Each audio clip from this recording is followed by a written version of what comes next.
Bonjour à vous tous. On va donc passer une heure et demie à évoquer la question de la formation des journalistes de sport. Je vais commencer peut-être par, on va se présenter et je vais présenter les personnes qui m'accompagnent dans cette table ronde. Et puis ensuite, je vous proposerai quelques points de repère pour un peu cadrer la discussion. Et ensuite, voilà, chacun pourra... je poserai des questions à mes camarades de table. Et puis évidemment, on répondra à vos questions si vous en avez dans la foulée. C'est parfait, comme ça je m'apprêtais à te lancer en disant que le train arrivait, mais le train est arrivé. Voilà, donc on est 4 dans cette table ronde. Donc moi je m'appelle Corinne Van Méris, je suis la directrice adjointe de l'ESJ Lille. Et donc moi je ne suis pas là au titre de l'ESJ, j'anime la table ronde au nom de la CEJ. Donc la CEJ, vous le savez sans doute, c'est la conférence des écoles de journalisme qui regroupe les 14 cursus reconnus par la profession. On reviendra tout à l'heure si ça vous intéresse sur cette notion de cursus reconnu par la profession. Donc à mes côtés, Jean-Philippe Goron, qui est donc un camarade de travail, qui travaille aussi à l'ESJ Lille et qui est en charge des enseignements audiovisuels pour le master et qui gère la licence de journalisme de sport, une licence pro qu'on a créée il y a une petite dizaine d'années à l'ESJ et sur laquelle on reviendra évidemment puisqu'on l'a créée pour des raisons qui peuvent être intéressantes pour notre débat aujourd'hui. À nos côtés également, Camille Michaeli. Donc Camille est étudiante à l'EJCAM, dans l'école de journalisme de Marseille, un des 14 cursus reconnus. Elle est également membre de l'association des journalistes, des femmes journalistes de sport. Tu pourras nous en dire aussi quelques mots. Et puis elle participe à un programme qui a été initié l'an dernier qui s'appelle Pas de jeu sans elle, donc un programme de formation qui a été monté par cette association qui donc globalement promeut la place des femmes dans les rédactions de journalisme de sport. Et puis à ma droite, donc Arnaud Schwartz, qui est directeur de l'IJBA, donc l'école de journalisme de Bordeaux, aussi un des 14 cursus reconnus par la profession. Et avec Arnaud, on élargira la question finalement du journalisme généraliste, c'est-à-dire une formation généraliste au métier, ou bien une formation spécifique d'experts autour de l'idée quelle est la meilleure formule. Donc je vais un peu spoiler, en fait il n'y a pas de meilleure formule, il y a différentes formules qui vont s'adapter évidemment au profil et au projet des uns et des autres. Mais voilà un petit peu l'idée de nos débats. Et donc vous savez grosso modo qui nous sommes et d'où nous parlons. Pour vous donner quelques petits points de repère peut-être avant de démarrer et de poser quelques questions à mes camarades, cette question de je choisis une formation plutôt généraliste ou je me spécialise dès la formation, c'est une question qui est très fréquente quand on est dans les salons de l'étudiant, quand on fait des portes ouvertes, etc. Donc c'est vrai à l'ESJ, peut-être c'est vrai dans d'autres écoles, peut-être d'autres pourront témoigner. C'est vraiment une question qui se pose pour les jeunes candidats, c'est-à-dire est-ce que dès le départ, puisque j'ai un projet très précis, évidemment ça ne vaut cette question que quand on a un projet très précis, est-ce que d'emblée je me spécialise et donc je développe une expertise, ou je reste quand même sur une formation plutôt généraliste autour de l'idée je ne me ferme pas de porte. Voilà. Ce qui n'est pas forcément, on y reviendra, un mauvais point de départ parce que quand vous êtes jeune, la plupart d'entre vous dans cette salle, vous êtes et donc les candidats qu'on voit dans les salons de l'étudiant aux portes ouvertes sont des jeunes. On peut tout à fait changer d'avis et changer de voie, voire même de changer de projet professionnel. C'est évidemment tout à fait normal. Donc c'est une formule. Par rapport au cursus reconnu, donc je vous le disais tout à l'heure, il y a 14 cursus reconnus par la profession, par la CPNEJ, donc Commission paritaire nationale de l'emploi des journalistes.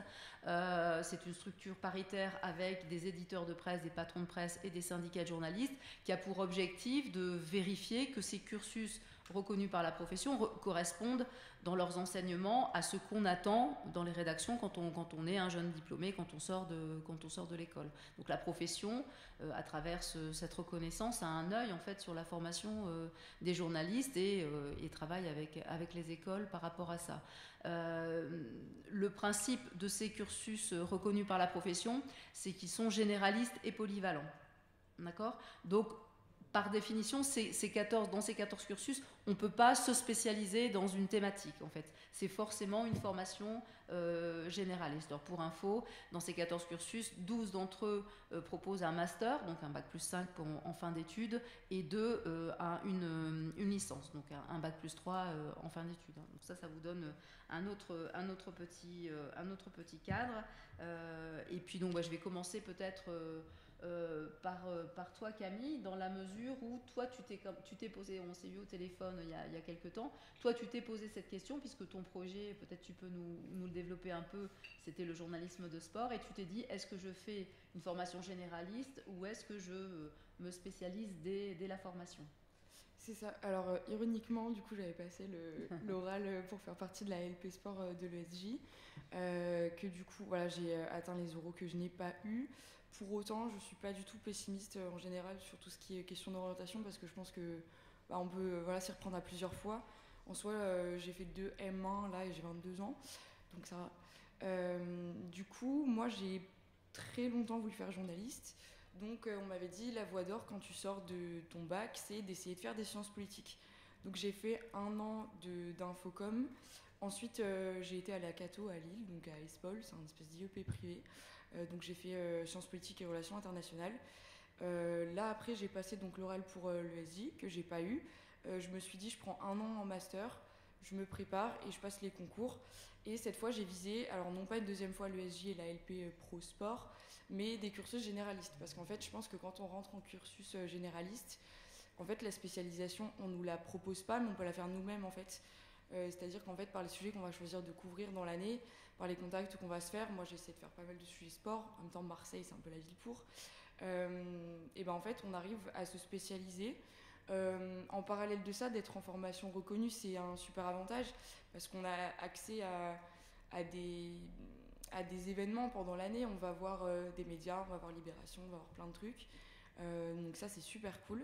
Et en parallèle de ça, donc, j'ai adhéré à Femmes journalistes de sport, qui est une association qui n'est pas seulement là pour dire qu'il y a des femmes dans le journalisme de sport, c'est aussi pour les motiver à intégrer les rédactions et à féminiser en fait les formations tout simplement parce qu'il y a beaucoup de femmes en journalisme, il y en a de plus en plus, mais il n'y en a pas beaucoup qui vont en sport. Et On donc, a une voilà. petite idée des stats. Je crois qu'ils ont parlé hier, mais dans les rédactions de sport, par exemple, sur les plateaux, il y avait une table ronde hier soir.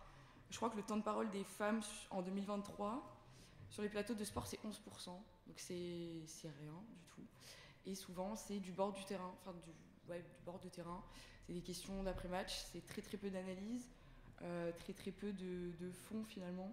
C'est beaucoup de forme. Et c'est beaucoup dans l'émotionnel. On va aller voir, je sais pas, Fabien Galtier. On va aller voir Didier Deschamps. On va lui demander qu'est-ce qu'il ressent. Comment il a parlé à ses joueurs. Et ça va toujours rester un peu de la surface, entre guillemets. Grosso modo, vous le savez sans doute, la profession est assez paritaire. Dans les cartes de presse, il y a un tout petit peu moins de femmes et très peu. On est à quasi 50-50. Dans la thématique de sport, je crois qu'on est à un petit 20% de femmes journalistes de sport globalement sur la population. Donc on voit qu'il y a encore un peu de chemin. Et ces dernières années, il y a eu beaucoup. Il y a eu des sujets un peu médiatisés. Il y a un film qui est sorti il y a quelques années, un documentaire que vous avez peut-être vu, qui s'appelle Je ne suis pas une salope, je suis journaliste. Vous avez peut-être vu ce film si ça vous intéresse. En tout cas, c'est intéressant de voir ce documentaire qui explique à quel point, donc ça remonte à quelques années, mais c'était, et c'est probablement encore dans certaines rédactions, assez difficile de pratiquer ce métier dans des rédactions de sport. Donc il y a eu un moment un petit focus, et je crois que c'est dans la foulée que l'association s'est créée. Ouais. Et donc elle a proposé, l'association, l'an dernier, aux étudiants des 14 cursus reconnus, une formation qui s'appelle donc Pas de jeu sans elle, pour dans la perspective des JO à Paris de 2024, de sensibiliser, de motiver des jeunes étudiantes en journalisme. C'est ça. Donc en fait, on a 2 personnes. Enfin, techniquement, on avait 2 places par formation reconnue, donc 28 places. Et la formation n'est pas fermée uniquement aux journalistes. Il y a la place pour les personnes qui se reconvertissent. Donc par exemple, l'an dernier, on avait Marie-Louise Prira qui est joueuse au Racing, qui faisait pas du tout ça. Et elle s'est retrouvée là depuis qu'elle a fait Pas de jeu sans elle, donc la première promotion. Moi, je fais partie de la deuxième. En fait, maintenant, elle travaille pour Sevens Rugby et elle a fait une étape à Los Angeles l'an dernier. Elle commente le rugby et elle est devenue formée au journalisme de sport. Cette formation-là, elle est intéressante parce que du coup, elle remet un peu à niveau tout le monde. Alors quand on vient d'un cursus, parce que là, du coup, il y a marqué Infocom, mais maintenant, je suis en journalisme, en formation reconnue. C'est sûr qu'on va revoir les 5 W et tout ça. Donc quand on est en école, des fois, c'est un peu redondant. Mais c'est très bien parce qu'au final, on est toutes sur les mêmes bases. Et là, par exemple, le 14 avril, je vais aller traiter le 6 Nations féminin à Jean-Bouin. Je vais le faire aussi à Chabandelmas après, le 27 avril, toujours pour les femmes, à Bordeaux. Donc ça, c'est top. Et on sera sans doute accrédité pour les JO, ce qui est un avantage vu que le programme est en partenariat avec Impact 2024, donc qui est une des structures associatives en parallèle de l'organisation des Jeux. Donc ça, c'est vraiment top. Alors après, est-ce qu'on sera... Normalement, on était censé être accrédités toutes. Est-ce qu'il y aura des personnes qui vont malheureusement pas pouvoir y aller parce qu'elles n'auront pas de médias derrière elles? Ça, Paris 2024 a un peu rétro-pédalé sur ça. Mais on va bien voir. Mais dans tous les cas, ça reste une superbe opportunité puisque tout ce à quoi on participe dans l'année, c'est gratuit. On ne paye rien. Celles qui viennent pour les assises ne payent pas. C'est l'asso qui prend en charge. Pareil pour les déplacements qu'on va faire pour le 6 Nations. Voilà, il y a des filles qui parlent du basket, du hand, il y a des filles qui sont allées voir la Coupe de France de foot. Il y a plein de trucs, c'est trop bien. C'est une espèce de booster en fait, hein, c'est-à-dire c'est ça, c'est un peu une pépinière. De permettre à ces jeunes femmes de pouvoir aussi se constituer un réseau, de pouvoir se constituer un carnet d'adresses, etc. Pour la suite. Peut-être ma dernière question avant qu'on développe un petit peu. Donc ton projet est toujours de devenir journaliste de sport? Oui. Je trouve ça très important de ne pas me fier qu'à ça non plus, dans le sens où je me ferme pas de porte parce que un des stress qu'on a, je pense, quand on est en journalisme, c'est l'insertion. Mais pour le coup, je suis très contente d'être en généraliste et de faire mon DSU de sport, du coup, qui est une formation de l'EJCAM, donc c'est de la télépréparation. Et ensuite, on a une semaine de pratique en avril, une en mai, une en juin, une en juillet. Donc c'est chapeauté par Alexandre Pasteur de France Télévisions, avec qui on va faire du commentaire sportif, on va faire du podcast, on va faire du commentaire sur image, du commentaire radio aussi, et avec Mathieu Grégoire du coup, de l'équipe, on va faire de la presse sport pendant une semaine. Et vraiment, j'ai le généraliste, et à côté j'ai le DSU et Pas de jeu sans elle, donc j'essaye de pouvoir faire valoir le fait que j'ai essayé de me spécialiser. J'ai des connaissances, parce que du coup mon DSU ça me fait quand même travailler de la neuroscience et des notions de STAPS en fait qu'on n'a pas. Et c'est vraiment un bonus qu'on a en plus, du coup de pas juste parler du sportif dans la forme mais dans le fond, qu'est-ce qui se passe, voilà, quand il y a une blessure, qu'est-ce qui se passe pendant un échauffement, pourquoi est-ce qu'une préparation des Jeux c'est pas juste l'année avant, c'est 4 ans, c'est toute une Olympiade, enfin il y a plein de choses. Et du coup voilà, j'ai toujours pour projet d'être journaliste de sport, et j'ai avec plaisir un stage qui m'attend en juin à l'AFP en sport, donc j'ai hâte. Okay, très bien, merci. Voyons, on le disait au début de la rencontre, il y a différentes stratégies en fait, et là je trouve que c'est un très bon exemple, le parcours que tu viens de nous expliquer en fait, hein, sur le cursus choisi. Finalement c'est un cursus généraliste, mais à l'intérieur de ce cursus, on y reviendra peut-être tout à l'heure, hein, sur ce qu'on propose dans les cursus généralistes sur le sport, parce que le sport n'est pas complètement absent des cursus généralistes bien sûr. Comment finalement on construit un parcours avec un projet professionnel, mais pour arriver à cet objectif, encore une fois qui peut changer, hein, mais pour arriver à cet objectif, en fait il y a plusieurs voies possibles en fait, et voilà, ce que tu décris c'est une des voies possibles, et voilà, ça semble assez cohérent, hein. Alors à l'ESJ, donc l'école est centenaire, donc le master existe depuis très longtemps, même si ça ne s'appelait pas un master en 1924. On a décidé, il y a une petite dizaine d'années, de créer une licence professionnelle de journalisme de sport. Donc on avait ce master généraliste, à l'intérieur duquel chaque année on a à peu près entre 0 et 5 étudiants qui ont un profil de sport sur 70 étudiants. Donc c'est très minoritaire mais assez constant. La création de cette licence, elle a répondu à ce moment-là à des discussions, alors que moi je n'ai pas mené, elle était menée par le directeur actuel de l'école qui s'appelle Pierre Savary. Et après je vais évidemment laisser Jean-Philippe parler de ce qui se passe aujourd'hui dans cette licence, mais à l'époque de la création tu n'étais pas là puisque tu es arrivé il y a 5 ans. La question qui revenait dans les rédactions, c'est vos étudiants de master, à Profil Sport, on en a besoin, ils sont très utiles dans nos rédactions et évidemment la question ne se pose pas, tout va très bien. On pourrait avoir besoin de jeunes journalistes spécialisés dans le sport qui aient une culture sportive beaucoup plus importante. C'est-à-dire que des jeunes qui ont ce projet peut-être de façon plus précise, peut-être depuis beaucoup plus longtemps, et qui ont une très bonne culture sportive, soit capables de réagir très rapidement, s'il y a décès d'un athlète, s'il y a des records qui tombent, etc., sur des commentaires de match, etc., quelque chose d'un petit peu plus dense. Forcément, si on a un profil plus généraliste, on a une culture générale dans plusieurs domaines qui est peut-être un petit peu moins dense dans le domaine du sport. Donc en fait, la création de cette licence, elle est née de ces discussions-là, avec un certain nombre de rédactions, dont l'AFP, dont tu parlais, dont l'équipe, etc. Vraiment avec des jeunes qui ont une culture de sport qui soit plus importante. Donc la licence a été créée il y a une toute petite dizaine d'années, puisque là on est en train de recruter la 9e promo, ce que tu es en train de faire Jean-Philippe en ce moment, puisque tu corriges les dossiers d'admissibilité actuellement. Voilà, donc je vais laisser la parole à Jean-Philippe pour expliquer un petit peu ce qu'il y a dans cette licence. Peut-être si tu peux dire 2 petits mots sur ton parcours avant d'arriver à l'école, puisque tu es à l'école depuis 5 ans. Moi je suis arrivé à l'école en septembre 2019.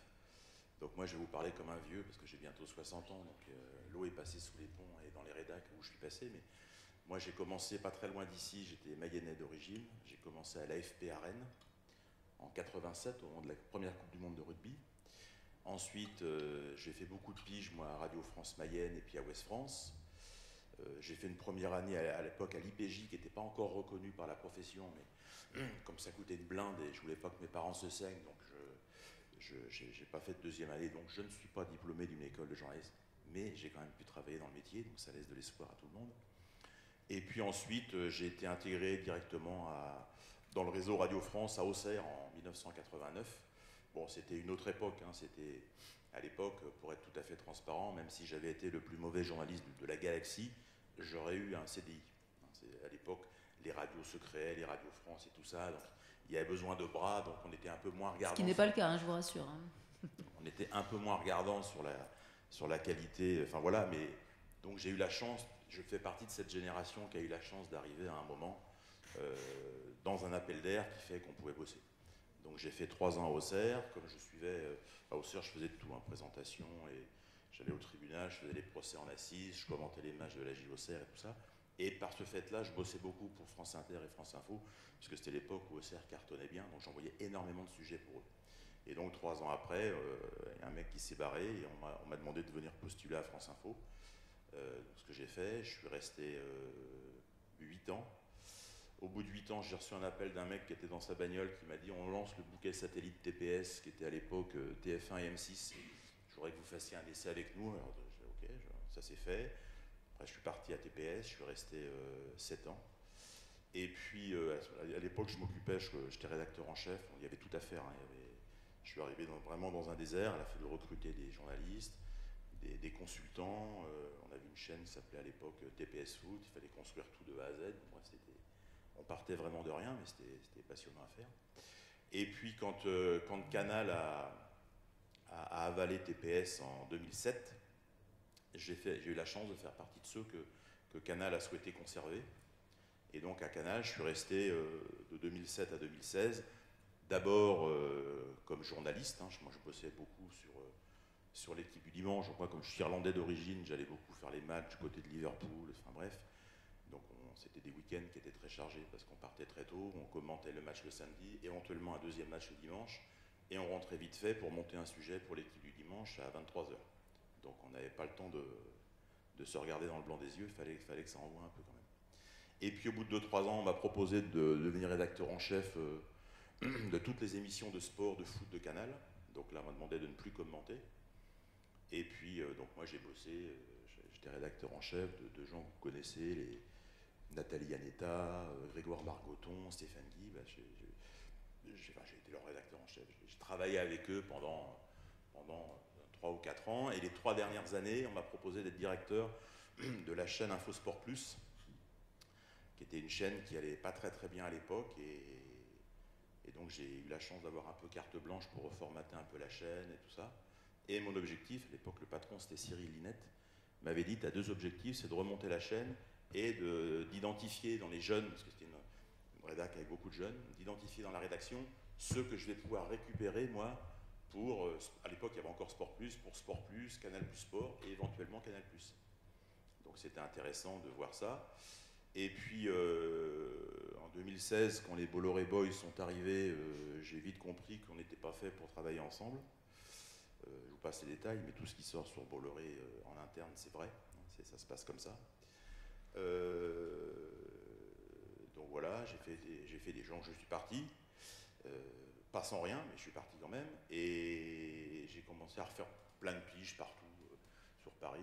J'avais des potes un peu de partout, donc voilà. Et puis j'avais le souvenir de m'être occupé de jeunes à Infosport, et je me suis dit quand même, tu commences à avancer un peu en âge, ce serait bien de commencer à arrêter de penser qu'à toi et penser un peu aux autres et à partager un peu ce que tu as fait. Ouais. Et donc j'ai envoyé mon CV dans toutes les écoles et je reçois c'est tombé chez nous. Et je reçois un appel du directeur Pierre Savary, que je connais depuis plus de 30 ans, et je ne savais pas qu'il était directeur de l'ESJ Lille, comme quoi les coordonnées sont les plus mal chaussées. Et donc j'ai été recruté en 2019. D'abord, je m'occupais des sports, de la licence sport et de la licence presse de proximité. Et à partir de la 2e année, on m'a demandé de m'occuper aussi des sports, mais de lâcher la proximité et de m'occuper de l'audiovisuel, donc radio, télé, en Master 1, Master 2. Donc, voilà, quand Jean-Philippe est arrivé, la licence avait déjà quelques années. Hein. Alors concrètement, en un an, comment on forme des journalistes de sport? Alors, il faut savoir que c'est une formation qui est plurimédia. C'est-à-dire, en fait, quand vous vous lancez dans un truc comme ça, il faut toujours se poser si on peut, les bonnes questions, c'est-à-dire pourquoi je veux faire ça et pas ça. C'est-à-dire que, imaginez que vous soyez fan de sport et de journaliste de sport, quel est l'intérêt pour vous de faire la licence en un an et d'être sur le marché du travail au bout d'un an, et quel est l'intérêt de garder pour vous cette passion du sport, mais quand même de faire un master sur 2 ans. Voilà, c'est juste ça. Il y a tout type de motivation. Il y en a qui se disent, qui n'ont pas trop confiance en eux, qui se disent oh là là, le concours master c'est compliqué, je ne vais pas y arriver, peut-être le sport ce sera plus accessible pour moi, ce qui n'est pas toujours sûr, mais il y en a qui raisonnent comme ça. Et il y en a qui ont une vraie volonté d'arriver beaucoup plus vite sur le marché du travail, en se disant voilà, j'ai déjà fait 2 ans après le bac, je fais ma 3e année post-bac, c'est une formation professionnalisante et multimédia, donc ça m'intéresse. Pour ne pas vous raconter de bêtises, ce que je vous dis là, c'est ce que je dis aux parents, que je rencontre dans les journées portes ouvertes à l'école ou dans les salons, comme le salon de l'étudiant à Lille. En fait, nous, que ce soit le master d'ailleurs ou eux, on ne peut pas avoir une obligation de résultat avec les étudiants. On a une obligation de moyens, ce qui est la moindre des choses. Les écoles de journalisme, vous le savez, c'est pas gratuit, loin de là. Donc la moindre des choses, c'est d'être au service des étudiants et de les amener, mais quelles que soient les écoles, il faut les amener au mieux. Mais on ne peut pas avoir un objectif de résultat qui est une insertion absolue. Pourquoi? Parce qu'en fait, il y a une partie du chemin qu'on ne peut pas faire à la place des étudiants. C'est-à-dire que pour le même cursus pédagogique, entre un étudiant qui va être très travailleur, un peu travailleur ou pas du tout travailleur, que va faire l'étudiant ou l'étudiante de ce qu'il aura appris? Ça, c'est la zone grise dans laquelle nous, on ne peut pas rentrer. Tu peux parler un petit peu du cursus alors, ce qu'on met dans le cursus? Oui, alors, dans le cursus, en fait, il y a plusieurs choses. D'abord, je vais vous parler des stages. Pour que l'étudiant ou l'étudiante soit diplômé de la licence, il faut qu'il ou elle ait fait 3 mois de stage. C'est-à-dire qu'il y a un mois de stage qui est au mois de mars. Là, les petits roudoudous, là, je les ai placés sur Paris, tout ça, dans toutes les rédacs. Là, je les récupère la semaine prochaine. Donc, ils ont fait le mois de mars. Et pour être diplômé, normalement, il faut faire 2 mois de stage en été. Et moi, maintenant, je ne veux pas qu'ils fassent que 2 mois. Moi, je leur trouve les 2 mois qui leur assurent la diplomation. Mais je veux qu'ils se bougent eux-mêmes pour faire un 3e, voire un 4e mois. Et ces mois-là, c'est eux qui se débrouillent tout seuls. je veux pas qu'ils aient l'impression qu'on leur donne la béquille, il faut déjà qu'ils se prennent un peu en main et qu'ils commencent à regarder un petit peu pour eux. Hein. Donc là, on s'est calé pour les vacances, ils ont un peu, tout le monde a au moins 3 mois, donc ça va le faire. Après, sur le cursus en lui-même, il y a la semaine, les week-ends. Globalement, on fait venir un intervenant. Alors, normalement, globalement, il y a un week-end télé, un week-end radio, un week-end web, un week-end presse écrite, et puis ça tourne. Enfin, voilà. Donc, on fait venir un intervenant, par exemple, le vendredi, qui va poser le problème avec les étudiants. Le samedi et le dimanche, ils sont sur le terrain, ils bossent, et l'étudiant revient, et l'intervenant revient le lundi, il débriefe les étudiants, et voilà. Hein. Et dans la semaine, il y a aussi des cursus style, je sais pas, alors, il y a quelques cours aussi qui sont associés à l'université de Lille. Alors je dis n'importe quoi, il y a des cours, je sais pas, sport et diversité, sport et éthique, sport, voilà. Hein, c'est des trucs un peu moins terrain. Il y a des cours théoriques. Voilà. Parce que la licence, en fait, est portée par l'université de Lille, la licence pro. Elle se fait à l'ESJ, mais elle est portée par l'université.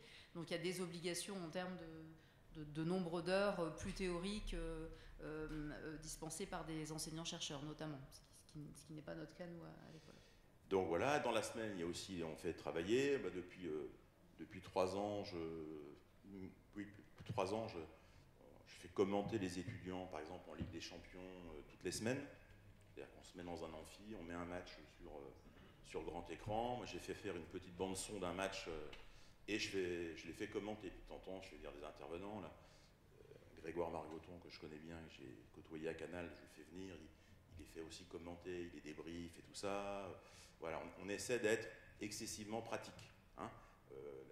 L'année dernière, on avait fait un cursus qui était autour de la Coupe du Monde de rugby, on les avait fait commenter, enfin voilà.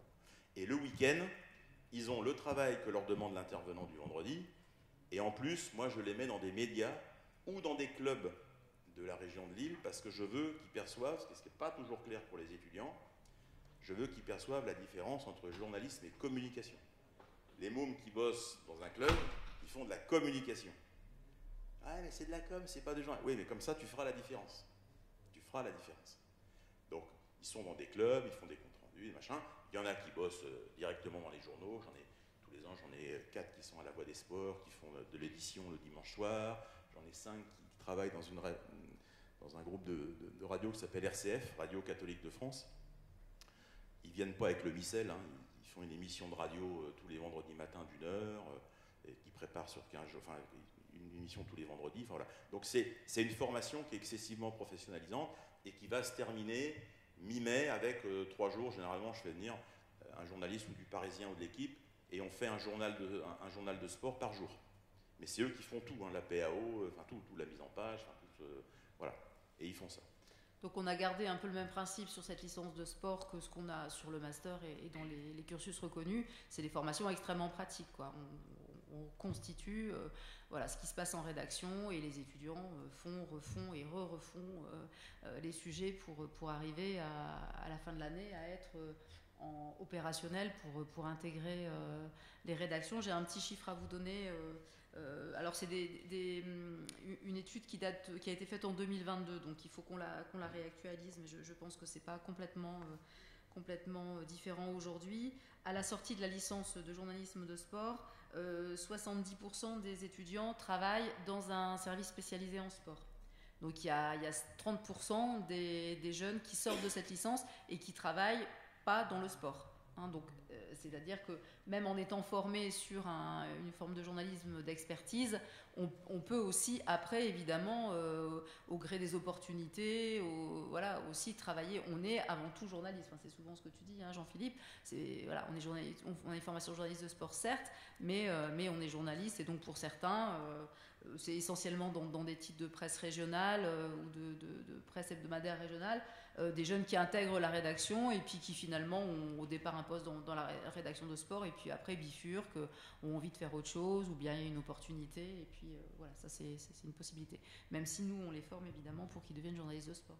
Alors il faut bien s'entendre, c'est la question qu'on me pose souvent dans les salons aussi, de journalistes. Ce sont les parents qui sont évidemment inquiets pour leur môme, ce qui est normal. Alors l'insertion, donc souvent je suis obligé d'expliquer que l'insertion, ça commence par faire des piges. Parce que souvent, des parents pensent que l'insertion, c'est je quitte l'école le 30 août et le 2 septembre, je suis en CDI dans une rédac. Alors je dis non, madame, ça ne marche pas comme ça. Enfin, si je vous dis que ça marche comme ça, je suis un escroc, j'ai pas envie de jouer ce rôle-là. L'insertion, quand vous entendez l'insertion, ça commence par la pige. Hein, la pige, car le contrat à la journée, qui peut être renouvelé journée à journée. Bon. Ça, c'est une première insertion. Alors ça correspond à peu près à 43% en sortie d'école des étudiants. Pour 43% d'entre eux, de la licence de sport, ils sont à la pige et 31% en CDD.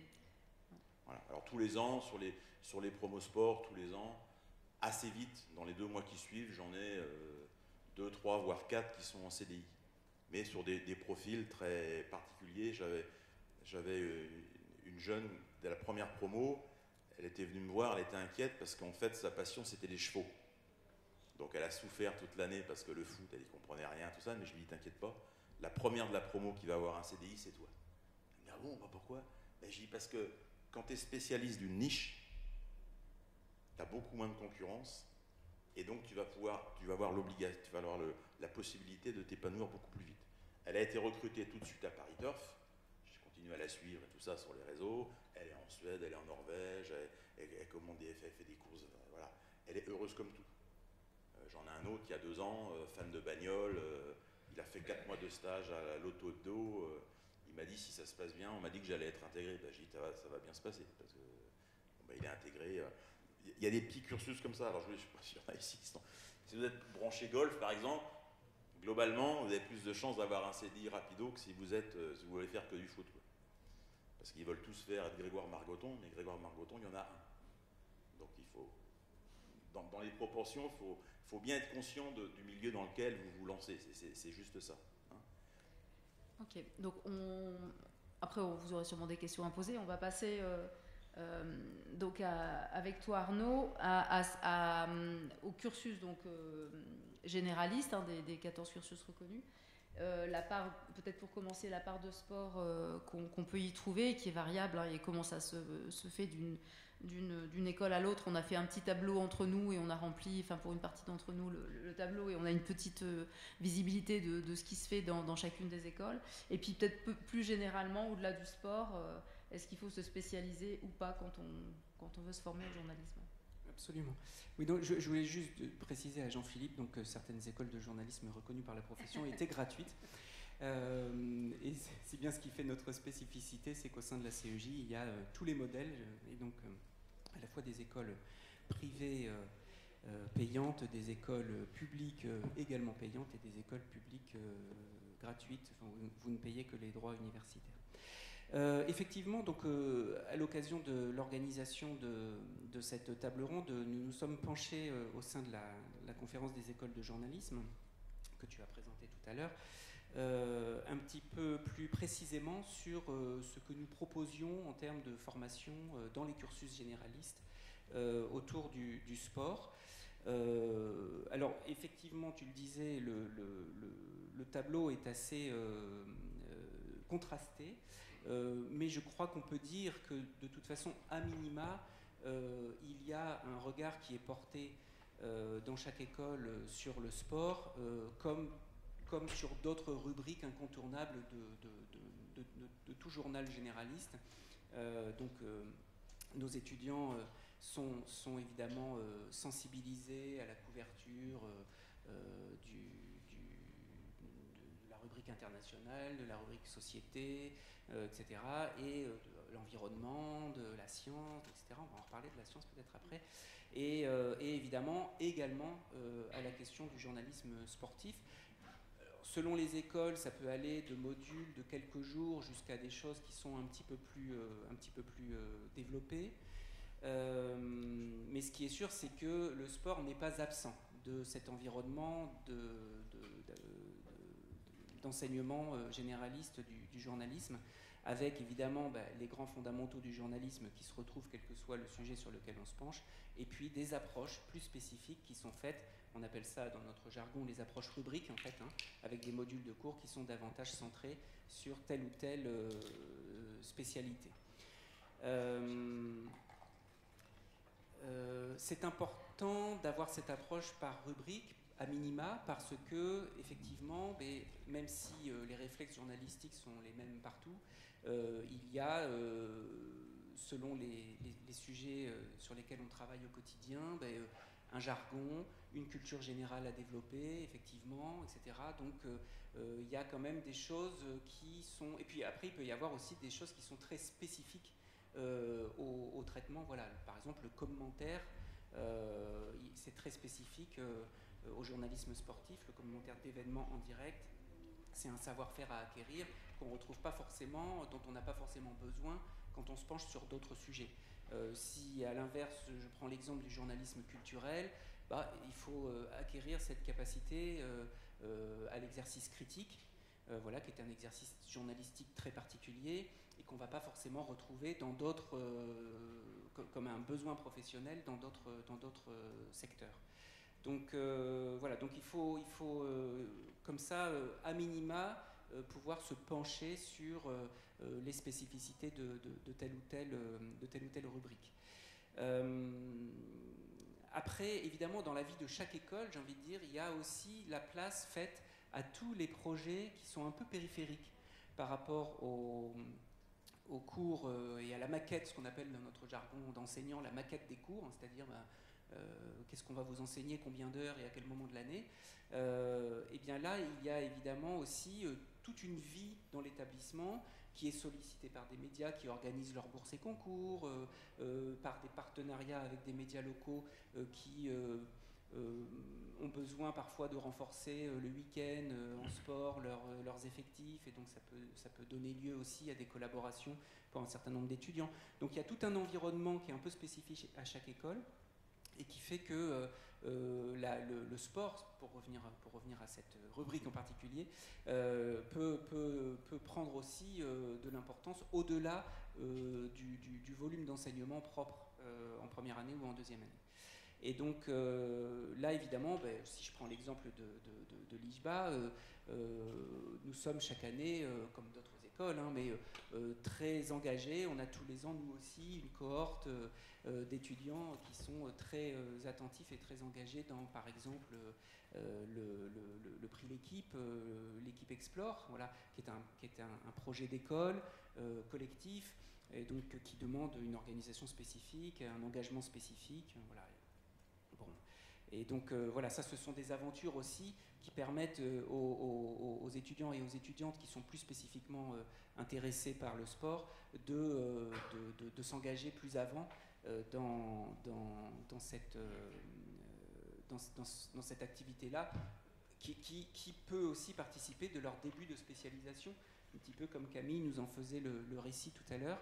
Il y a à la fois l'engagement dans un cursus généraliste, et puis à travers le choix des stages, à travers le choix des projets d'école dans lesquels on s'engage en tant qu'étudiant ou étudiante, la possibilité évidemment de travailler plus particulièrement cette corde-là qui correspond à une aspiration profonde. Voilà.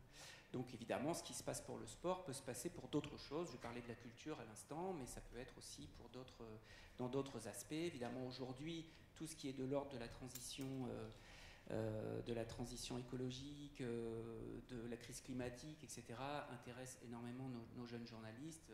Nos écoles sont également très engagées sur ces sujets. Je rappelle que la conférence des écoles de journalisme a fait partie de la première salve de signataires de la charte pour un journalisme à la hauteur de la crise climatique. Donc évidemment, il y a aussi des tas de sujets qui, sur d'autres aspects que le sport, peuvent être très impliquants pour les étudiants dans leur cursus. Voilà. Donc ça, c'est un petit peu comment dirais-je, le paysage général. Alors, en fonction de vos aspirations, évidemment, chacune de ces écoles de la CEJ a sa propre histoire. 100 ans pour le... Donc en fait, vous êtes vraiment calé sur les dates des JO. Ça, c'est vraiment... voilà. Il n'y a pas de lien de causalité entre la création de l'école et les JO de 1924, d'accord. Voilà, donc c'est chaque école dans son histoire, dans ses valeurs, dans son ADN profond, j'ai envie de dire, peut avoir quelque chose de plus ou moins développé par rapport à tel ou tel secteur d'activité journalistique ou telle discipline ou tel type de rubrique. Voilà. Donc quand on s'intéresse à l'univers des écoles et qu'on cherche à en rejoindre une, c'est bien effectivement de profiter des sites internet, des plaquettes d'information, des journées portes ouvertes, pour essayer de saisir un petit peu justement si la tonalité que vous voudriez donner à votre future carrière est bien représentée dans cette école ou moins bien, et ça peut aussi être pour vous une aide au choix, quoi. Sans vouloir mobiliser la parole, mais pour répondre à la deuxième partie de ta question, Corinne, sur la logique profonde un peu de spécialisation, non-spécialisation, moi j'ai l'âme d'un journaliste généraliste. J'ai commencé comme ça et je trouve que ça a beaucoup de vertus. Après, effectivement, rien n'empêche de se spécialiser tôt, et y compris en faisant le choix d'un cursus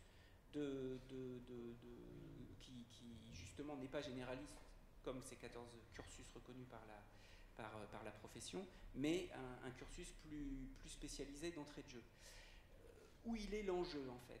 Vous en avez un petit peu parlé tout à l'heure, tous les trois. Finalement, il y a ce mot que tu as utilisé, c'est un accélérateur. C'est un accélérateur par rapport à la culture générale, essentiellement, en fait, du sujet particulier sur lequel on veut travailler. Alors évidemment, en termes d'insertion aussi, etc. Voilà, tout va ensemble.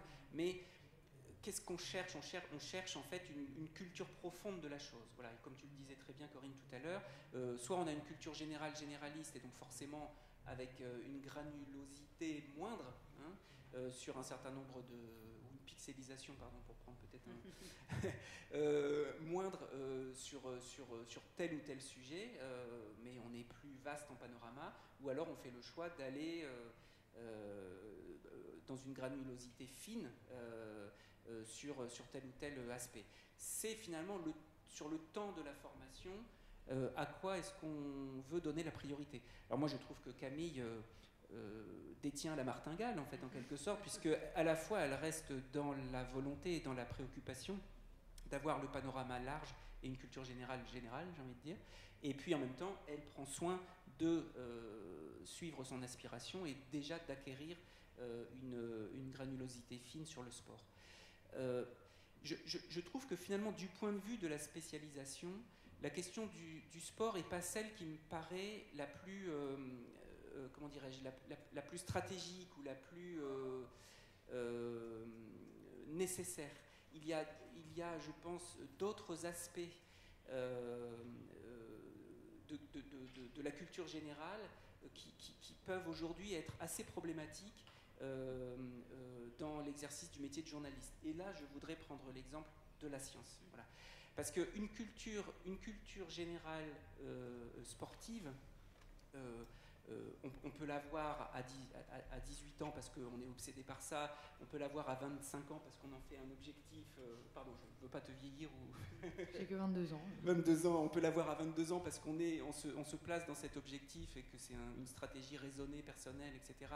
Et on peut l'acquérir aussi parce que au fil de votre carrière de journaliste, eh bien, on vous fait des propositions, vous rencontrez des opportunités, vous les saisissez ou vous ne les saisissez pas. On dit beaucoup dans le métier, l'occasion fait le larron, et c'est vrai que on s'engage parfois dans ce métier en n'ayant pas forcément l'objectif de se spécialiser, et puis l'occasion fait que finalement on a une proposition intéressante, on se dit pourquoi pas, et on finit par se spécialiser, et puis 25 ans plus tard, on s'appelle Pieraski par exemple, vous voyez, et on devient un grand spécialiste par exemple de la géopolitique. Voilà, bon.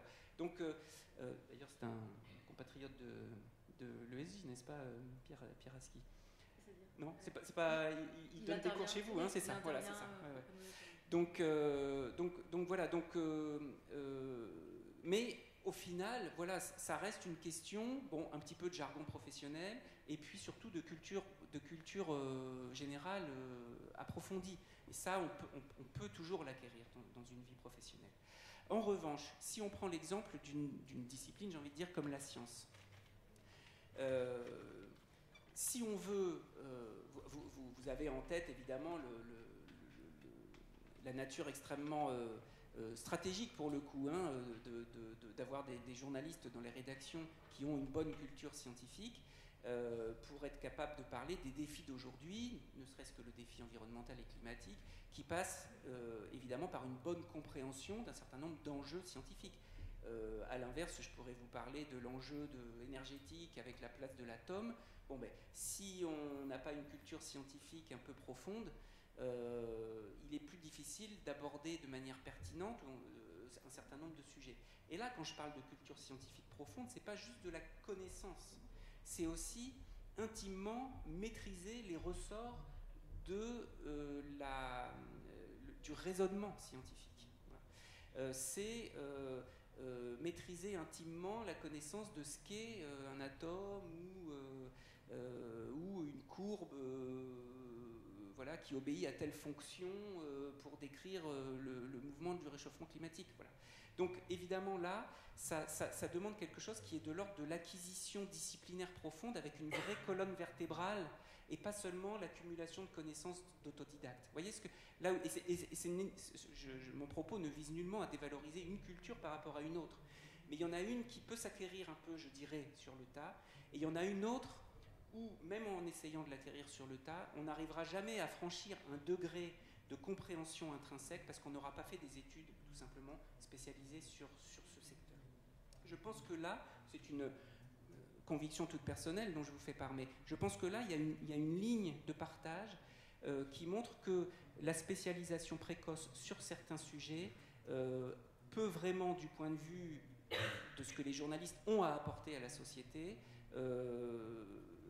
est vraiment quelque chose qui peut devenir tout à fait stratégique. Voilà. Donc la question de la généraliste spécialiste, vous aurez compris que mon premier mouvement est plutôt de dire mais un journaliste, c'est quelqu'un qui s'intéresse à l'entièreté du monde qui l'entoure, donc il doit avoir l'âme d'un généraliste quelque part. Et puis évidemment, chemin faisant, il se spécialise et il acquiert la culture de sa rubrique. Mais sur certains sujets comme la science, je pense que cette première intention dont je vous fais part trouve sa limite et que peut-être sur des sujets comme cela, il est nécessaire d'avoir des gens qui ont fait des études spécialisées dans un domaine scientifique avant de rejoindre une rédaction.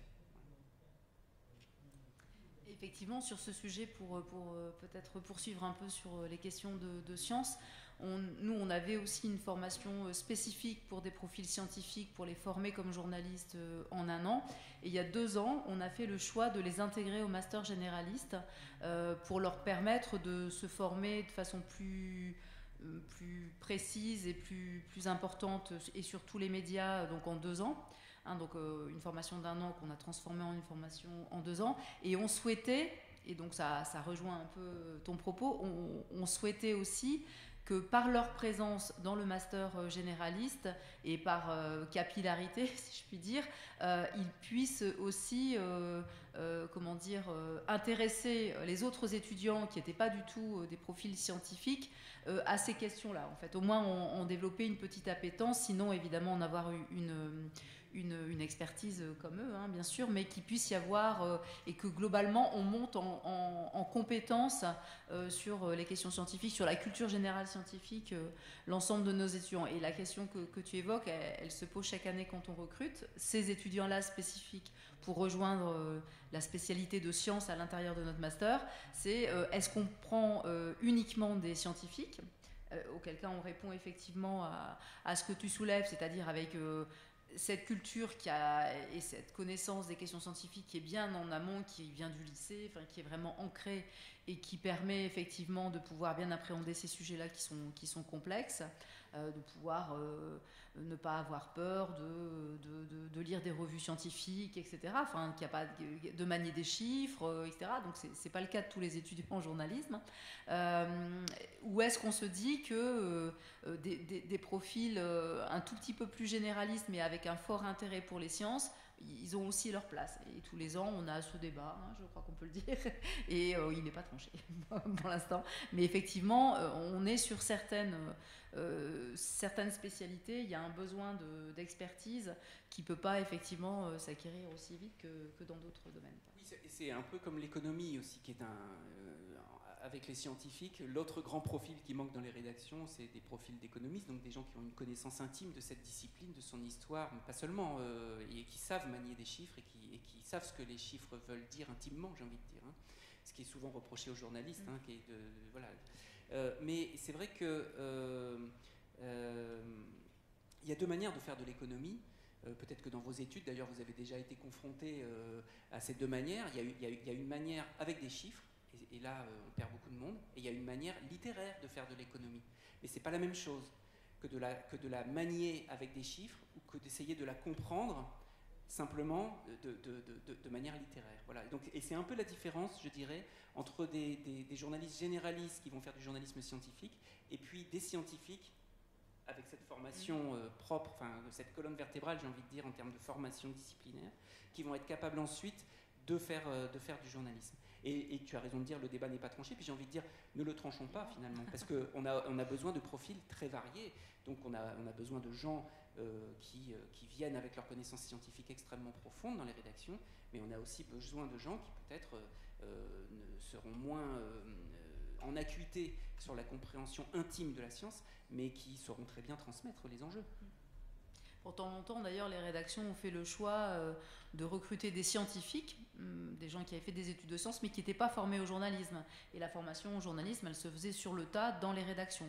Après, je pense que les choses, se sont un peu complexifiées, notamment avec les nouvelles technologies, l'utilisation des outils, le fait qu'aujourd'hui, un jeune journaliste doit être capable de faire de l'image, du son, tout ça très vite, les réseaux sociaux, maîtriser tout ça. Et là, donc, c'est plus compliqué pour quelqu'un qui n'a pas été formé comme journaliste de pouvoir intégrer rapidement une rédaction et d'être opérationnel. Donc en fait, les choses ont changé un petit peu à ce moment-là, mais pendant très longtemps, y compris dans l'économie, hein, sur l'autre sujet thématique que tu citais, je pense aux Échos, par exemple, pendant très longtemps, ils recrutaient des gens qui avaient fait des études d'économie, hein, parce qu'ils expliquaient que voilà, ils allaient apprendre le métier sur le tas. Alors, c'était un peu plus long que pour des journalistes qui avaient fait une école de journalisme, mais bon, sur le tas, ils pouvaient apprendre le métier de journaliste.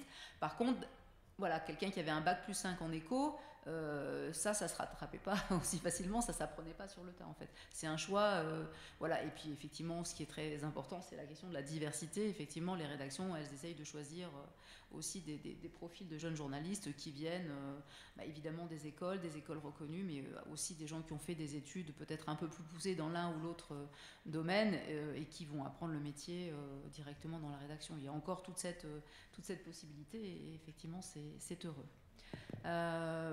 Bon, je pense qu'on a fait un tour assez large de la situation, voire même on s'est éloigné du sport. Peut-être vous avez des questions pour l'un ou l'autre d'entre nous. Oui, mademoiselle. Bonjour, moi j'ai une question pour Camille. Enfin, je vais mettre techniquement. La première, elle concerne le programme Pas de jeux sans elle. Est-ce que c'est que pour les Jeux Olympiques ou alors c'est voué à durer après? Alors ça, c'est en débat actuellement. Probablement que ça continuera d'exister, peut-être sous un autre nom, ou peut-être pas, pour essayer de garder un héritage entre les promos. Mais en fait, Pas de jeu sans elle, à l'année, c'est en partenariat avec la FFF, avec la FFR, avec la FFH, avec plein de sports. Et je pense que c'est voué à grandir. Et en fait, on a beaucoup de journalistes qui viennent donner les cours, qui sont à France Télé, qui sont à Radio France, qui sont à Les Sportives. Il y a plein de journalistes qui seront là après les JO, donc je vois pas pourquoi ça s'arrêterait. Il me semble que c'est en débat actuellement, mais je pense que ça continuera. Il y a de fortes chances parce que le programme fonctionne bien et ça permet d'achever le but de l'assaut en fait. Donc je pense que ça va continuer. Oui, une deuxième question. Deuxième question aussi. Concernant, je n'ai pas compris le nom de la préparation sport de l'UJK, mais c'est particulièrement. Alors c'est un DESU, c'est un diplôme d'études universitaires supérieur universitaire. Le nom est un peu compliqué, mais c'est pas très compliqué en soi. C'est juste un programme que tu choisis de rejoindre. Donc moi, ça fait depuis octobre que tous les mardis de 17h à 20h, j'ai des CM en ligne en fait. Donc j'ai eu neurosciences, j'ai eu physio, j'ai eu histoire du sport, j'ai eu institution du sport, j'ai eu économie du sport, j'ai eu un autre nom qui m'échappe. En fait, on a eu 3 disciplines scientifiques, voire 4. Et on a 4 modules qui sont de la culture sportive, mais dans le sens institutionnel, histoire, pas dans le sens où on va t'apprendre que on va pas t'apprendre les points levés à Mexico, on va t'apprendre que le sport à l'époque c'était pas professionnel, on va t'apprendre que ça vient de tel pays, la professionnalisation, tout ça.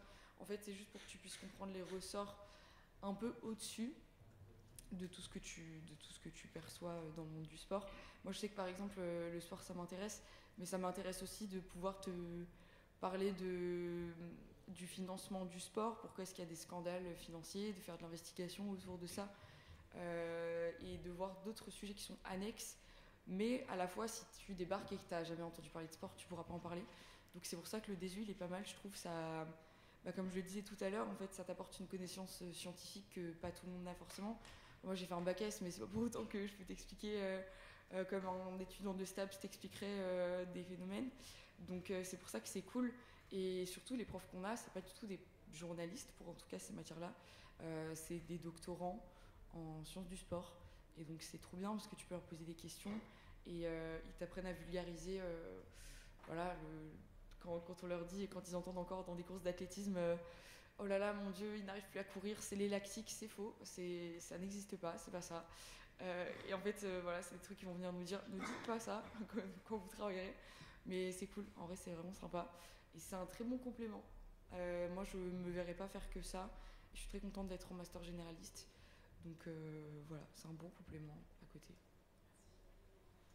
Alors, ce jeune homme, puis vous après. Allez-y. J'avais une question sur le recrutement pour la licence sport à l'ESJ au niveau du nombre de candidats par rapport à la tête de la promo, tout simplement. Alors, là en ce moment, je suis en train de corriger les 147 dossiers des étudiants et étudiantes qui candidatent. Notre credo à nous, c'est de toujours préférer les têtes bien faites aux têtes bien pleines. Je te donne un exemple. On peut trouver quelqu'un qui va être capable de nous réciter par cœur tous les vainqueurs de la Ligue des Champions depuis 1956. Bel exploit. Mais en 5 secondes, moi je fais sur mon téléphone, j'ai ça. En revanche, moi ce qui m'intéresse, par exemple, sur le sport, c'est qu'un étudiant se soit un petit peu renseigné, m'explique par exemple, comprenne que dans le cadre d'un transfert, tant de pourcentage du transfert va aller à l'agent, où va l'argent, que prend le club, que prend le joueur, quels sont les différents types de contrats. Il faut le savoir. Là, tous les ans, sur le recrutement, on a à peu près une 150 étudiants et étudiantes qui se positionnent. Moi, je corrige les 150. Pas que je sois un génie de la lampe, mais au moins, je suis sûr qu'ils sont tous corrigés de la même façon, avec la même grille de lecture. Dès qu'on est deux, il peut y avoir un souci. En tous les cas, il peut y avoir discussion. Là, ce n'est pas le cas. Et sur les 147, je vais en garder 56 à l'oral. L'écrit, avec l'arrivée de l'intelligence artificielle, on a un petit peu revu nos batteries de concours. Donc on essaie de poser des questions auxquelles ChatGPT a beaucoup de mal à répondre en fait.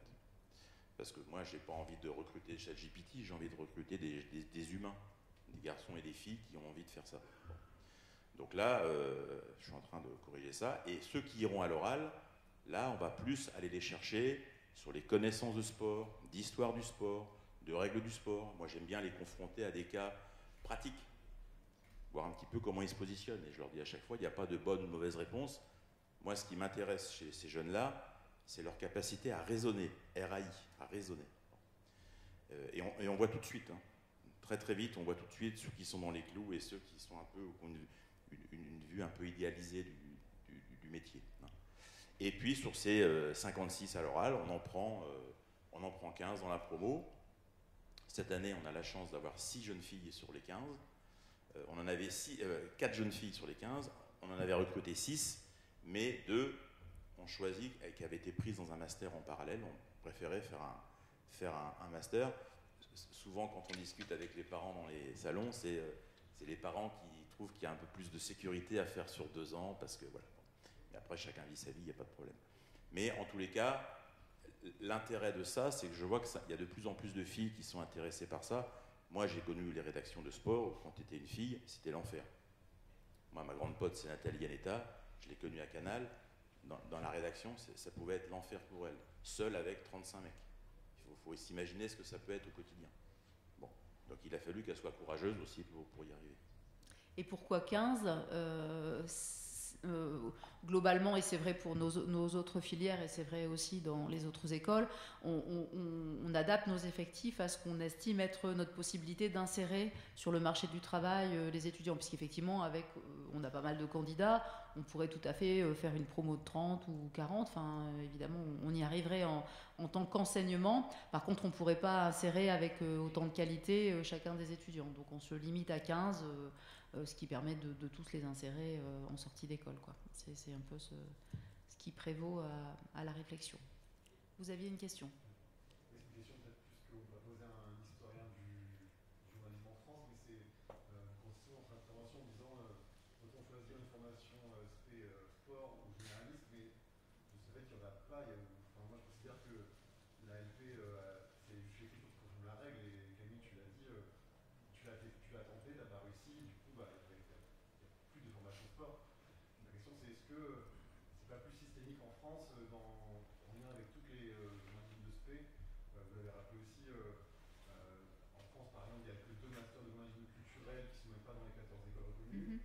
En Allemagne, il y a 4 masters de journalisme seulement musical, par exemple. Est-ce que c'est pas justement un attrait lié à une culture anglo-saxonne ? C'est culturel, vous voulez dire, en France ? Oui, en Allemagne, ils ont 3 ou 4 formations seulement de journalisme aussi de sport. Et ma question, c'est un peu un élément de réponse, mais est-ce que c'est pas la masterisation de la formation qui fait qu'en fait on va plutôt déléguer de la spécialisation à la licence En amont. En amont, à une licence ou un master en amont. En fait, il faut aussi avoir en tête la spécificité très française des écoles reconnues par la profession, ces écoles sont reconnues et agréées par un organisme paritaire, tu l'as rappelé, je crois, tout à l'heure, donc la CPNEJ, Commission paritaire nationale de l'emploi des journalistes, qui, dans ses critères, qui à la fois exige de respecter des critères de reconnaissance et un référentiel des attendus de la profession. Et donc, ce référentiel des attendus de la profession, il y a la nécessité de former des jeunes journalistes généralistes. Pourquoi ? Par souci d'employabilité sur le long terme de ces jeunes journalistes. Donc ça, c'est un peu un élément déjà qui vient, dessiner le paysage, quoi. Alors, par ailleurs, si vous tapez master journalisme sur Internet, vous allez voir apparaître, par exemple sur la plateforme Mon Master, vous n'allez pas voir apparaître les 14 écoles de journalisme reconnues, puisqu'on n'en fait pas partie, mais vous allez voir apparaître des tas de masters spécialisés avec le mot journalisme. Donc effectivement, il en existe au niveau culturel, il y en a qui portent plus particulièrement sur les questions numériques, il y en a qui vont être plus sur d'autres types de... La politique, enfin voilà. Donc voilà, mais le paysage, il est aussi dessiné comme ça du fait de cette spécificité très française des écoles reconnues par la profession elle-même, quoi. Je ne crois pas que la formation au niveau licence, elle ait pour objectif de créer une spécialité, en fait. C'est-à-dire qu'on recrute effectivement au niveau master maintenant, mais je pense qu'il y a plein de professions qui recrutent maintenant au niveau master, alors qu'avant, ce n'était pas un niveau master. Ça, c'est l'évolution peut-être plus générale de l'enseignement supérieur.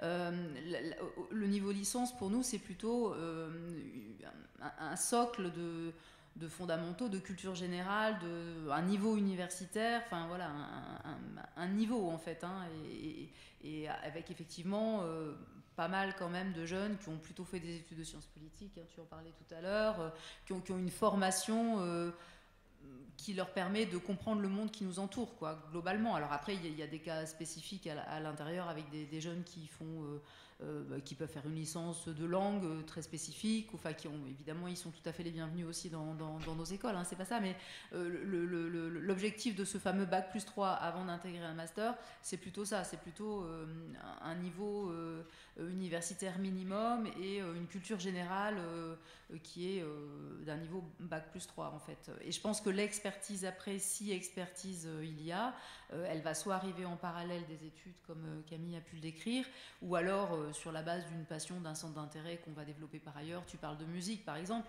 Bah oui, effectivement, on a des étudiants qui sont dans un cursus, mais qui par ailleurs sont musiciens et ils lient pas forcément leur passion et leur métier, mais peut-être qu'à un moment les choses vont se rejoindre. C'est vraiment des parcours très individuels, quoi.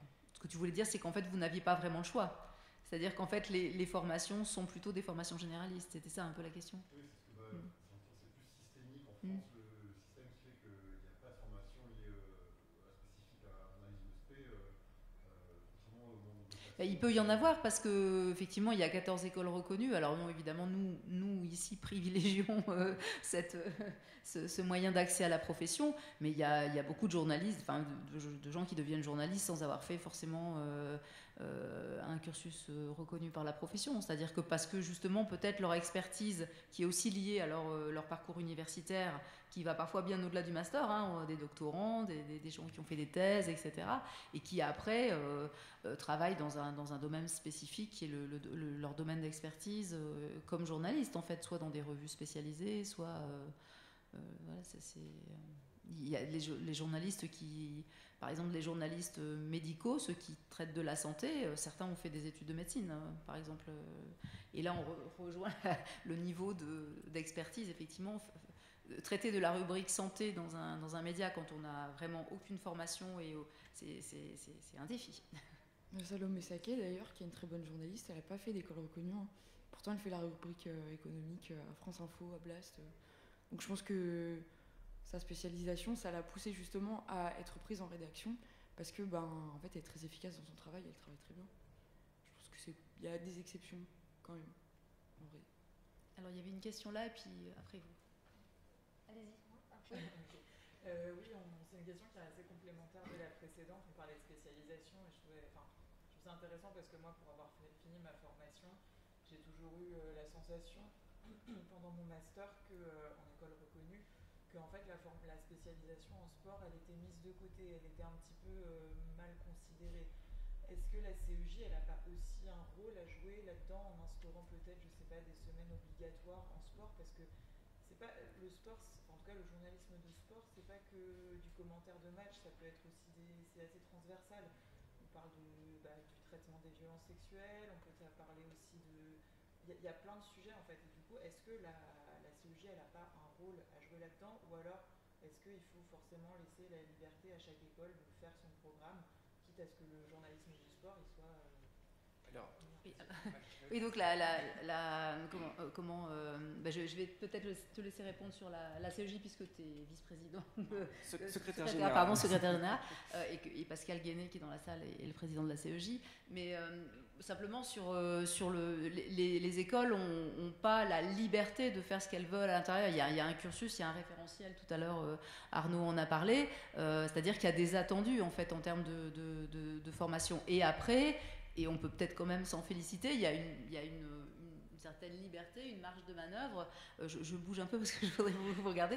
Il y a une marge de manœuvre qui est laissée aussi aux différents établissements pour construire des cursus qui leur paraissent pertinents, et peut-être qu'on ne soit pas tous les mêmes non plus, parce que l'uniformisation serait peut-être problématique. Hein. Alors pour la CEJ, peut-être expliquer un peu ce que peut faire et ce que peut pas faire la CEJ. Oui, déjà la première partie de la réponse, effectivement, c'est ce que tu viens d'apporter. Hein. Donc il y a un cadre, et puis à l'intérieur du cadre, heureusement, il y a aussi quand même du mouvement possible. Hein. Donc tout à l'heure, je ne sais pas si vous étiez arrivé ou pas, mais tout à l'heure, j'avais justement un développement pour expliquer qu'il était aussi intéressant, quand on s'intéressait aux écoles de journalisme reconnues, de pouvoir travailler un peu toute l'information disponible, y compris jusqu'aux journées portes ouvertes, pour se rendre compte de la manière dont chaque école appréhendait telle ou telle question.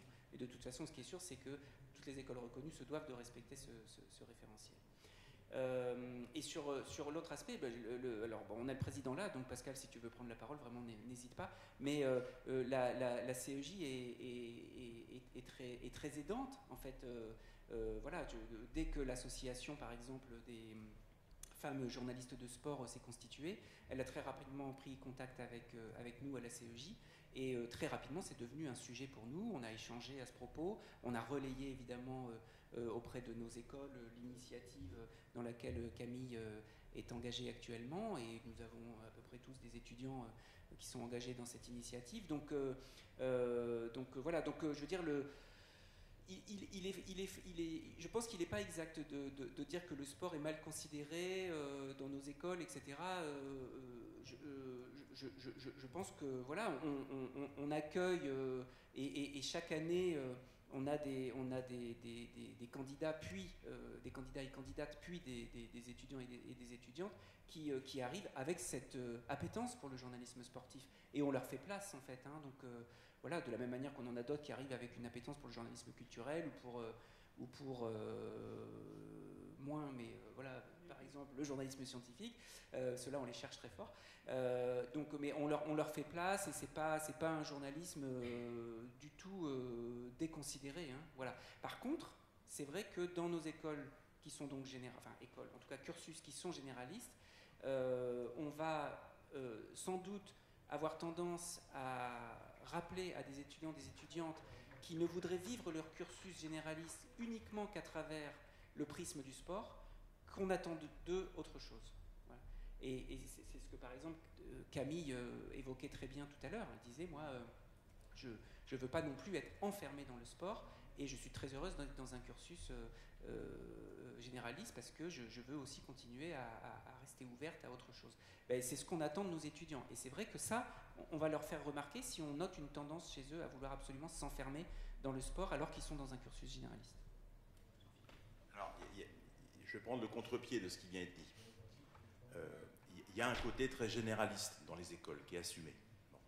Après, il y a la réalité des rédactions. Je parle par exemple des rédactions de sport. En école, il y a ceux qui veulent faire du sport et ceux qui veulent faire du généraliste. Mais si vous avez pris le parti de dire « je vais faire du sport », quand vous arrivez dans une rédaction de sport, vous allez être encore plus spécialisé. Je prends un exemple. Quelqu'un qui arrive journaliste au journal L'Équipe, est-ce que vous croyez qu'un jour il va être au foot, un jour il va être au basket, un jour il va être jamais de la vie? Pourquoi? Parce qu'on attend du journaliste qu'il soit sur le terrain et qu'il se crée un carnet d'adresses. Donc la seule manière de se créer un carnet d'adresses dans un journal de sport, par exemple, c'est d'être hyper spécialisé. C'est-à-dire de faire toujours le même sport, de rencontrer toujours les mêmes gens. Parce qu'au bout d'un moment, le journaliste, il va être dans le radar de ces gens-là. Et c'est en étant dans le radar de ces gens-là qu'il va obtenir des informations. Quelqu'un qui vient rencontrer un club de foot une fois tous les 6 mois, il n'a aucune chance de sortir une info. Jamais de la vie. Donc voilà. Il faut aussi comprendre que cette réalité-là, elle s'impose. Hein, si vous avez la chance de discuter avec n'importe quel journaliste de L'Équipe, de son média et de sa spécialisation, il vous dira que ça marche comme ça. Parce que le résultat, c'est pas simplement d'écrire et de dire « moi je pense que », c'est d'être prescripteur d'informations. C'est d'être les premiers à sortir des infos que les autres n'ont pas. Ça fait partie intégrante du travail. Mais c'est pas une spécificité du sport. Non, mais c'est une spécialité du journaliste dans le sport. On va réclamer ça. On va réclamer ça.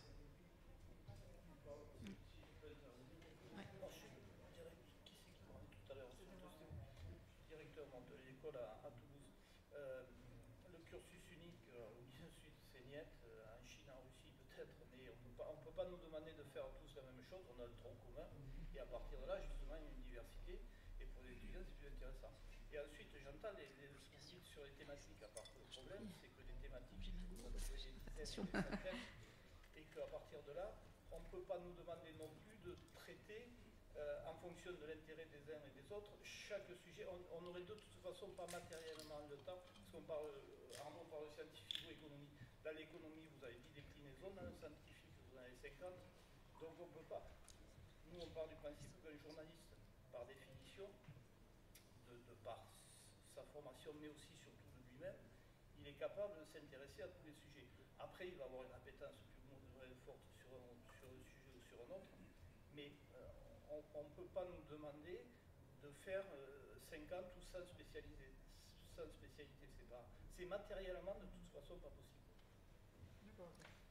Il y avait encore une question, oui. Allez-y. J'en ai deux en fait. Allez-y, deux questions. Je voulais rebondir sur ce que vous disiez, que certains n'ont pas eu besoin de passer par des écoles de journalisme pour faire leur trou parce qu'ils ont une spécialité qui a beaucoup intéressé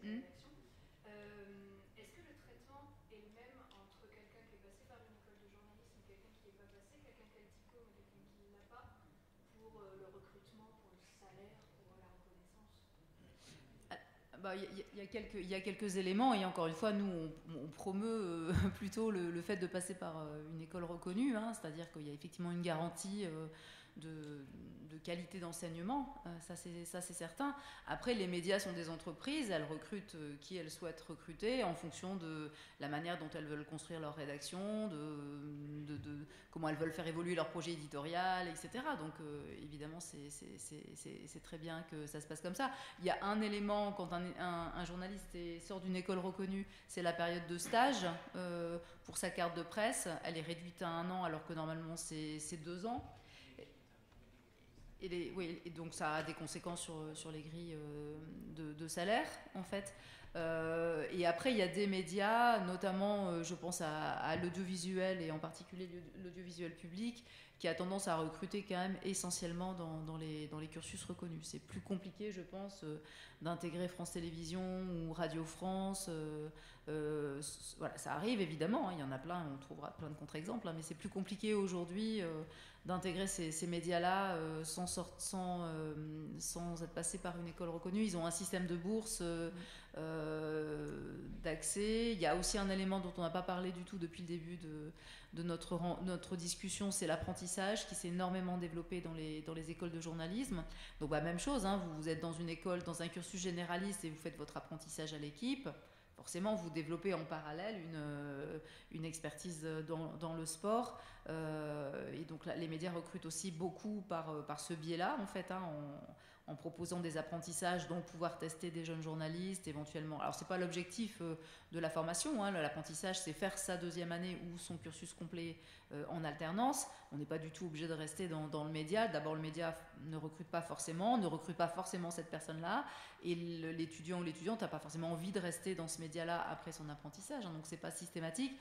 Mais nous, dans nos derniers chiffres montrent qu'il y a à peu près une petite moitié des étudiants qui ont fait leur cursus en apprentissage qui continuent à collaborer avec le média dans lequel ils ont fait leur apprentissage sous forme de pige, de CDD, etc. Donc c'est quand même aussi un accélérateur pour intégrer un média éventuellement.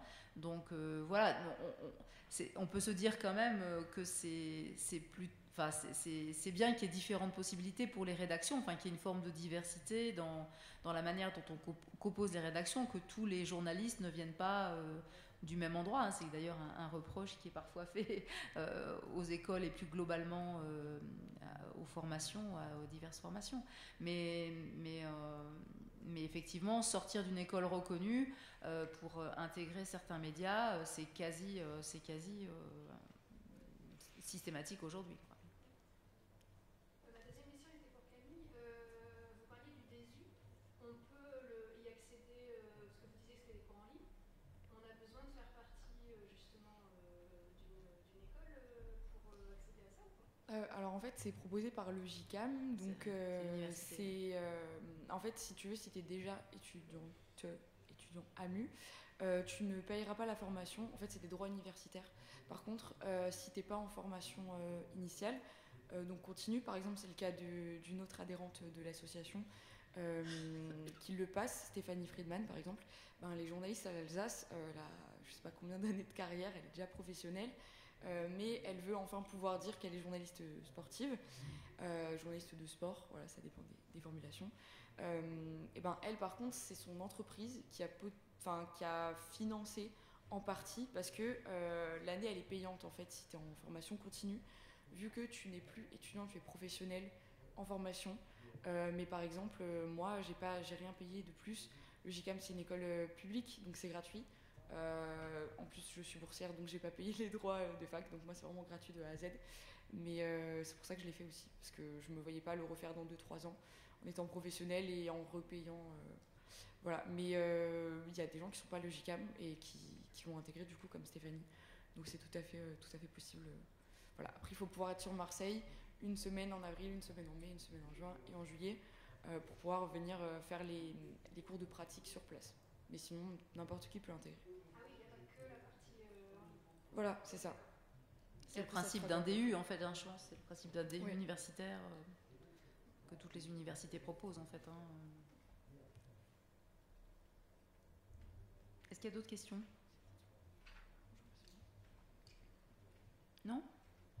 Bon, bah, c'est qu'on a été assez complet. Alors, bah, merci pour votre attention et bonne journée.